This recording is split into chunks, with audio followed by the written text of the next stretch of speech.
શ્રાવણ મહિનાના બીજા સોમવારે સોમનાથ મહાદેવના દર્શન કરવા માટે શિવભક્તોનું ઘોરાપુર ઉમટ્યું। વહેલી સવારથી જ ભોળેનાથના દર્શન કરવા માટે ભક્તોનું મહાસાગર સતત સોમનાથ તરફ આવતો જોવા મળી રહ્યો છે।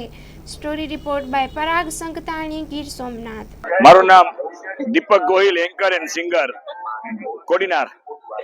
આજે શ્રાવણ માસનો જ્યારે પવિત્ર બીજો સોમવાર હોય અને આજ હજારોની સંખ્યામાં દર્શનાર્થી આજે સોમનાથ દાદાને આશરે આવતા હોય અને સાહેબ અહીં તો એ જ લોકો આવી શકે કે લાખ इरादे बनाते हैं और टूट जाते हैं, सोमनाथ तो वही आते हैं जिसे भोलेनाथ बुलाते हैं।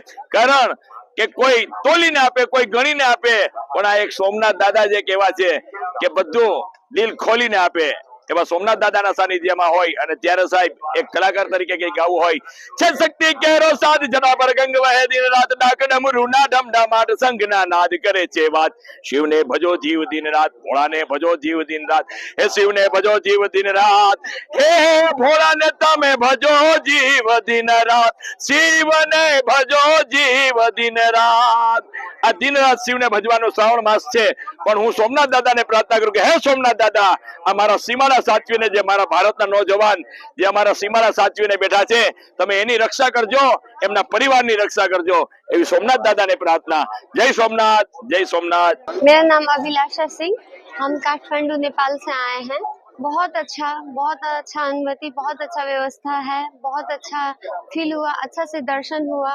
नहीं कोई दिक्कत नहीं, बहुत अच्छा व्यवस्था है, बहुत अच्छा से दर्शन हुआ, बहुत शांति फील हुआ, बहुत जैसे लगा कि स्वर्ग में आए हैं वैसा अनुभूति फील हुआ। મારું નામ સિદ્ધાર્થ છે। અમે વાલેર ગામ હાસોદ તાલુકાથી 6 કાવડિયા 25 તારીખે શ્રાવણ ચાલુ થયો તે દિવસે કાવડ લઈને સોમનાથ મહાદેવ મંદિરે પેદપાડ આવ્યા છે। અમે શ્રાવણના બીજા સોમવારે સોમનાથ પહોંચ્યા છે અને અમને મહાઆરતીનો લાભ મળ્યો છે અને જળ મહાદેવને અર્પણ કરવાનો મોકો મળ્યો છે। એ આ અમારું ત્રીજું જ્યોતિર્લિંગ છે ચાલતા છે।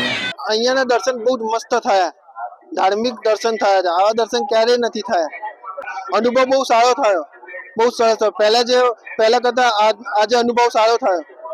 આજે શ્રાવણ મહિનાનો બીજો સોમવાર છે તો દર્શન સારા થયા। સવારના મંગળા દર્શન, આરતી પણ સારી થઈ, વ્યવસ્થા સારી છે। જે પહેલા તમે ચાલીને જવું પડતું હતું, જે ચાલી ના શકે એના માટે ઈવી રિક્ષા પણ આ લોકોએ અહીંયા રાખી છે કે જો કોઈ ચાલી ના શકે તો એમને ઈવી રિક્ષામાં જવાનું અને ઈવી રિક્ષામાં પાછા આવવાનું।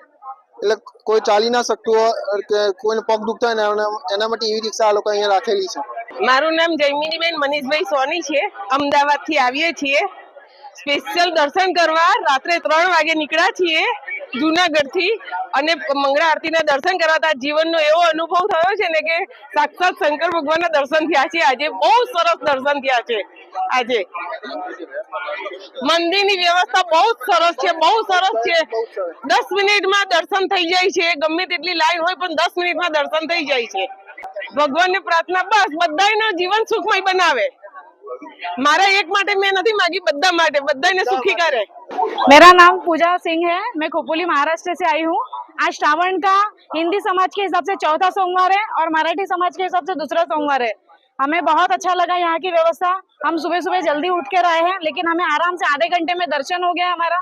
हमारे पूरे परिवार को दर्शन हुआ है। हमें पहले बार यहाँ पे आए, हमारे मन को शांति मिला यहाँ के। कर दी है, उतने अच्छे से दर्शन हुआ है, कोई पाबंदी नहीं, कोई दिक्कत नहीं। बहुत अच्छा माहौल, एकदम शांति माहौल है। यहाँ आके आप बहुत सुकून मिला शांति को। મારું નામ પૃથ્વી અને અમદાવાદથી આવી છું અને અત્યારે અમે લોકો વચ્ચે જુનાગઢ હોલ્ડ કર્યો હતો। સવારે મંગળાના દર્શન કરવા આવ્યા। વ્યવસ્થા બહુ જ સારી છે, બિલકુલ લાઈનમાં ઊભું રહેવું નથી પડતું, ધક્કા મુક્કી બી નહીં થતું પહેલા કરતા। બહુ જ સારું છે અત્યારે અને એકદમ બહુ મસ્ત દર્શન થયા આજે બહુ ધાર્મિકતા છે અહીંયા અને વાતાવરણ બી બહુ સારું છે, તો બહુ મજા આવી અમારે દર્શન કરવાની। મારું નામ આદર્શ સિંહ છે અને મેં અંકલેશ્વર ગુજરાતથી આવ્યો છું। મેં એઝ અ પ્રોફેશન એડવોકેટ છું અને આજે સોમવારના નિમિત્તે, શ્રાવણ મહિના નિમિત્તે અમે બધા મિત્રગણ બાબા સોમનાથના દર્શન કરવા આવ્યા છે। આજે તમને બધાને જણાવી શકું છું કે સોમનાથ ભગવાનના દર્શન અમે બહુ સારી રીતે થયા છે। સૌથી સારું મેનેજમેન્ટનો અમે આભાર માનું છું કે બહુ સારી વ્યવસ્થા કરી છે શ્રદ્ધાળુઓ માટે, તથા ગુજરાત સરકારનો મેં આભાર માનું છું કે જે વ્યવસ્થા કરી છે આઉટ ઓફ મંદિર પરિસર એ પણ બહુ સારી છે, બરાબર. અને બધા શ્રદ્ધાળુઓને કહેવા માંગુ છું કે આપણે શ્રાવણ મહિના બધાને બાબા ભોલેનાથના દર્શન કરવા જોઈએ. ભગવાનને મેં એ જ પ્રાર્થના કરી છે કે આપણે હિન્દુ ધર્મનો વિકાસ થાય, બધા આપણે હિન્દુઓ જાગૃત થાય, હિન્દુ ધર્મ માટે સ્ટેન્ડ લે દેશમાં અને જગતનું कल्याण થાય. जय सोमनाथ। आज भगवान सोमनाथ जी के सानिध्य में श्रावण मास के द्वितीय सोमवार में भगवान सोमनाथ की प्रातः महापूजन ब्राह्मणों के साथ मिलके, उसके बाद भगवान सोमनाथ जी की आज विशेष पालकी यात्रा होती है। पालकी यात्रा में भगवान सोमनाथ जी जैसे नगरचर्या में निकलते हैं, ऐसे पूरे सोमनाथ के कैंपस में भक्तों को दर्शन देने के लिए निकलते हैं और सभी भक्तजन उनका आनंद लेते हैं, जुड़ते हैं भाव से भगवान सोमनाथ जी के सानिध्य में। साथ ही आज ध्वजा पूजन, विशेष ध्वजा पूजन होता है।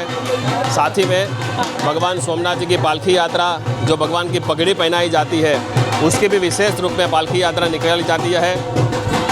छोटे छोटे भक्तजनों के लिए इस बार सोमनाथ ट्रस्ट के द्वारा हमने आयोजन किया है कि महामृत्युंजय यज्ञ, जो 25 रुपये के मूल्य में सभी भक्तजन उसमें सम्मिलित हो सकते हैं। तो अविरत महामृत्युंजय हवन यज्ञ चलता है। साथ ही साथ भगवान के ऊपर रोज़ के लिए कम से कम मैं मानता हूँ कि 2 लाख से 2.5 लाख बेलवपत्र की पूजा रोज़ होती है। आज सोमवार को विशेष होता है और आज भगवान सोमनाथ जी को विशेष रूप में द्वितीय सोमवार में रुद्राक्ष का श्रृंगार किया जाएगा। यही आज के सोमवार का पूरा क्रम है और भगवान सोमनाथ जी से प्रार्थना करते हैं सभी भक्तजनों के लिए कि उन्हें निरोगी और लंबा आयुष्य भगवान सोमनाथ जी सबको दे। जय सोमनाथ।